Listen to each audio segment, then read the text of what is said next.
तर बघा तर फ्रेंड्स, अशा प्रकारे आपण द्राक्षे चांगले स्वच्छ धुवून घेतलेले आहे. मिठाच्या पाण्यातून काढून स्वच्छ धुतलेले आहे. तर चला तर सुरुवात करूया. मी एक मिक्सरचे जार घेतलेले आहे.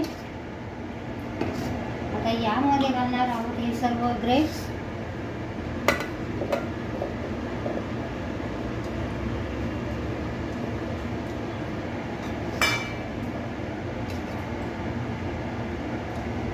यात घालणार आहोत अर्धा लिंबू. त्याचा फ्लेवर वाढेल. अर्धा लिंबाचा रस घातलेला आहे.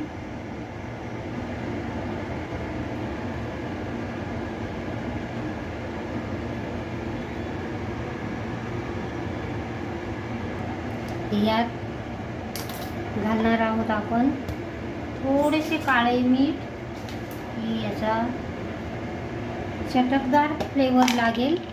अशा प्रकारे आपण मीठ घातलेले आहे. यात 5-6 पुदिन्याचे पानं घालत आहे. आता यामध्ये घालणार आहोत साखर. यात ग्रेपच्या गोडीनुसार आपण साखर वापरणार आहोत. मी 5 चमचे साखर घालत आहे.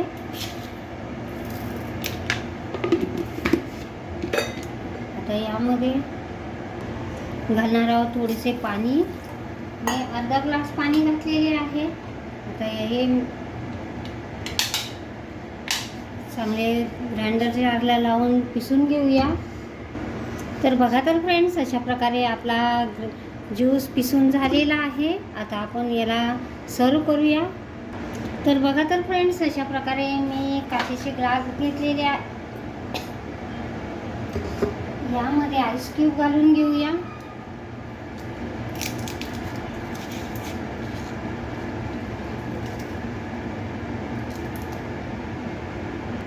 तर बघा तर फ्रेंड्स, मी अशा प्रकारे आईस क्यूब घालून घेतलेले आहे.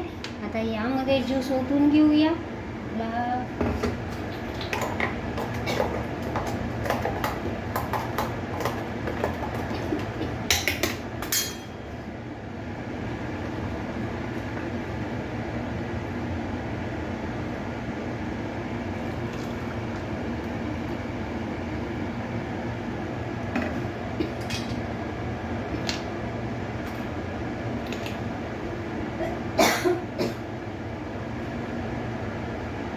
आता मी पुदिन्याच्या पानांनी आणि लिंबूच्या स्लाइसनी याला डेकोरेट करत आहे.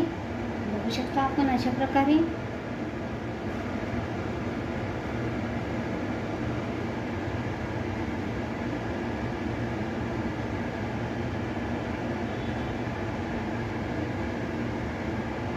तर बघा तर फ्रेंड्स, अशा प्रकारे आपला ज्यूस सरबत तयार आहे. हा ग्रेप्सचा सरबत आपल्याला खूप थंडावा मिळेल उन्हाळ्यामध्ये. तर छानसा हा ग्रेप्स ज्यूस सर्वांना आवडेल असा छानसा चटकदार बनलेला आहे. तर तुम्हाला माझी रेसिपी आवडली असेल तर माझ्या चॅनलचे नाव आहे LTB किचन. तर प्लीज माझ्या चॅनलला लाईक करा, शेअर करा, सबस्क्राईब करा आणि तुम्ही पण बनवा. तर माझी रेसिपी आवडली असेल तर माझ्या चॅनलचे नाव आहे LTB किचन. तर please like, share, subscribe. Thank you.